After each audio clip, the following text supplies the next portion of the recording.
نحن نقص عليك أحسن القصص بما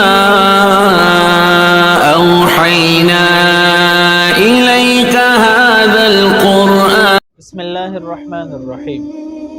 یو ملګری تاسو کړو چې نن سبا دور کې د ساداتو ته زکات ورکول جایز دي او کنه، ځکه د نبی علیہ الصلوۃ والسلام په مبارک دور کې ساداتو د پاره د بیت المال نه د غنیمت د 15 حصے 15 خمس الخمس مقرر و، بده سره بده خپل ضرورت پوره کول. نن سبا خو بیت المال نشتا، خمس الخمس حصہ نشتا، نو د ضرورت په وجه باندې چې کله دی فقیران وي او مستحق زکات وي، زکات ورکول جایز دی او کنه. د نبی علیہ الصلوۃ والسلام طرف ته منسوب د سادات خاندان بذات خود قابل احترام دي او ډېر د عظمت او د عزت لایق خلق دي.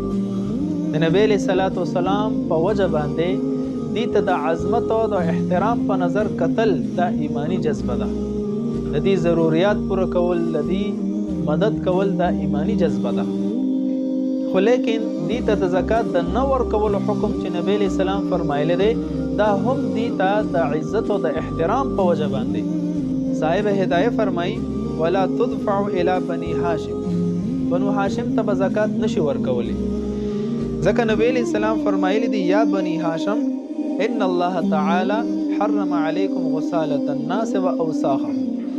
رب ذوالجلال په دې بني هاشم سادات خاندان باندې د خلکو د مالونو هغه خیره حرام ګرځولې دی. زکات چونکې د مال خیره دی، نو د احترام په وجه باندې د ساداتو ته زکات ورکول جایز نه دی. خو چونکې ضرورت دی، فقرا دي، نو دې لپاره نفلي صدقات دا ورکول افضل